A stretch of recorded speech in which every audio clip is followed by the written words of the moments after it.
بسم اللہ الرحمن الرحیم۔ السلام علیکم ورحمۃ اللہ وبرکاتہ۔ روحانیت کے جہاں سے آپ کا بھائی آپ کی خدمت میں ایک بار پھر حاضر ہے۔ دوستو، آج کا عمل ایک بیماری جو کہ بہت زیادہ پیچیدہ بھی ہے اور زیادہ پھیلتی بھی جا رہی ہے، اس بیماری کے متعلق کچھ دوستوں نے فرمائش کی تھی کہ روحانی علاج اگر میرے پاس ہو تو وہ علاج آپ ہمارے ساتھ شیئر کریں۔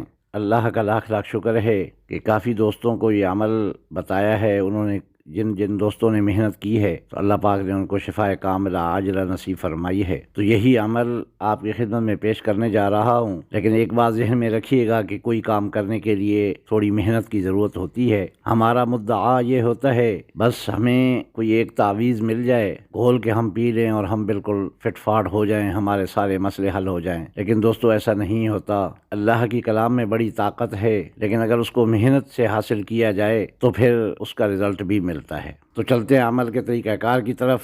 عمل کا طریقہ کار کچھ اس طریقے سے ہے۔ سب سے پہلے یہ عرض کر دوں کہ ویڈیو پوری سنیے گا۔ اگر آپ کو علاج کی ضرورت ہے، اگر کاٹ کے ویڈیو دیکھیں گے تو آپ کو پورا عمل سمجھ نہیں آئے گا۔ تو دوستو، سبزی کے اندر ایک سبزی ہوتی ہے جسے کدو کہتے ہیں، گھیا کدو بھی اسے کہتے ہیں، گرین کلر میں ہوتی ہے۔ وہ گھیا کدو آپ تھوڑا سا اکٹھا منگوا لیں اور اپنے گھر میں رکھ لیں۔ اب کرنا یہ ہوگا کہ صبح کے ٹائم آپ ایک گلاس گھیا کدو کا جوس نکالیں گے۔ گاجر والی مشین جس میں گاجر کا جوس نکالتے ہیں، اسی میں یہ اس کا جوس نکلے گا۔ وہ جوس نکال کے آپ اپنے سامنے رکھ لیں گے اور سب سے پہلے 11 بار درود ابراہیمی پڑھیں گے، یا کوئی بھی درود پاک آپ پڑھ سکتے ہیں۔ تو 11 بار درود پاک پڑھنے کے بعد آپ یہ قرآن پاک کی آیت وَقُلْ رَبِّ أَدْخِلْنِي مُدْخَلَ صِدْقٍ وَأَخْرِجْنِي مُخْرَجَ صِدْقٍ وَاجْعَل لِّي مِن لَّدُنكَ سُلْطَانًا نَصِيرًا۔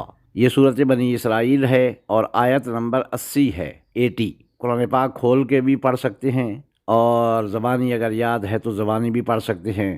تو یہ آیت مبارکہ 21 بار، 21 بار آپ نے پڑھنی ہے، اور آخر میں پھر 11 بار درود پاک پڑھنا ہے۔ یہ جب آپ پڑھ لیں تو اس کے بعد آپ نے 3 پھونکیں مارنی ہے اس جوس کے اوپر، اور پھر اپنے ہاتھوں کے اوپر پھونک مار کے پورے وجود کے اوپر پھیر لینا ہے، یا اپنے اوپر ویسے دم کر لینا ہے، اور اس کے بعد وہ جوس آپ نے پی لینا ہے۔ پھر اسی طریقے سے مغرب کے بعد یا عشاء کے بعد جب آپ کے پاس ٹائم ہو تو آپ پھر اس ایک گلاس جوس کا نکالیں، اسی کدو کا، اور جوس نکالنے کے بعد پہلے 11 بار درود پاک، پھر یہ آیت مبارکہ وَقُلْ رَبِّ أَدْخِلْنِي مُدْخَلَ صِدْقٍ وَأَخْرِجْنِي مُخْرَجَ صِدْقٍ وَاجْعَل لِّي مِن لَّدُنكَ سُلْطَانًا نَصِيرًا۔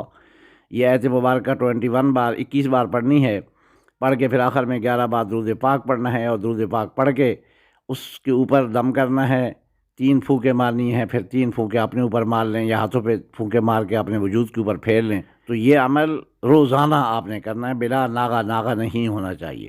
اور کدو جب آپ دیکھیں ختم ہونے والے ہیں تو اور منگا کے رکھ لیں، لیکن یہ باقاعدگی سے عمل کرنا ہے، اس میں ناغہ نہیں ہونا چاہیے۔ اور دوسری بات یہ ہے کہ جب آپ یہ عمل کرنا شروع کریں اس سے پہلے اپنا شوگر ٹیسٹ کرا دیں، اور اس کے بعد اگر آپ کوئی میڈیسن کھا رہے ہیں تو اس میڈیسن کو جاری رکھیں کم از کم 11 دن تک۔ جب 11 دن آپ کے گزر جائیں، اس کے بعد اگلے 11 دن جو ہیں وہ آپ میڈیسن کو ہاف کر دیں، آدھی کھائیں آدھی چھوڑ دیں، اور جب 22 دن یہ گزر جائیں تو اس کے بعد آپ اس کو مکمل طور پہ دوائی کو چھوڑ دیں۔ اور یہ عمل آپ نے لگاتار 50 دن کرنا ہے۔ جب 50 دن آپ کے مکمل ہو جائیں تو اس کے بعد آپ جا کے اپنا ٹیسٹ کروا دیں۔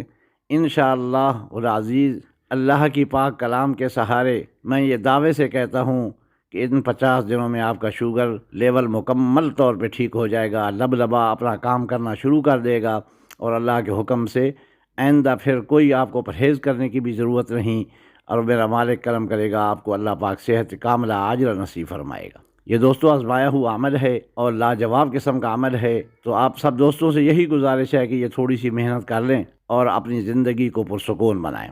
تو دوستو، عمل کے متعلق اگر کوئی سوال ہو آپ کا تو میرے اس واٹس ایپ نمبر پہ آپ مجھ سے رابطہ کر کے مجھ سے پوچھ سکتے ہیں، میں رہنمائی کرنے کی پوری کوشش کروں گا۔ اور ایک بات یہ میں اپنے سب دوستوں کو بتا دوں کہ میرا واٹس ایپ نمبر صرف ویڈیو کے اندر ہوتا ہے۔ کمنٹ میں اگر کوئی نمبر کسی نے دیا ہوا ہے تو وہ غلط ہے، میرا نمبر وہاں پہ نہیں ہوتا۔ اگر اس نمبر پہ کوئی آدمی رابطہ کرتا ہے تو اس کی اپنی ذمہ داری ہوگی، میری کوئی ذمہ داری نہیں۔ تو دوستو، اجازت چاہوں گا، دعاؤں کی درخواست ہے، دعاؤں میں یاد رکھیے گا۔ جزاکم اللہ فی الدارین خیرا کثیرا۔ میرے سب بہن بھائیوں کو اللہ پاک شفائے کاملہ عاجلہ نصیب فرمائے۔ السلام علیکم ورحمۃ اللہ وبرکاتہ۔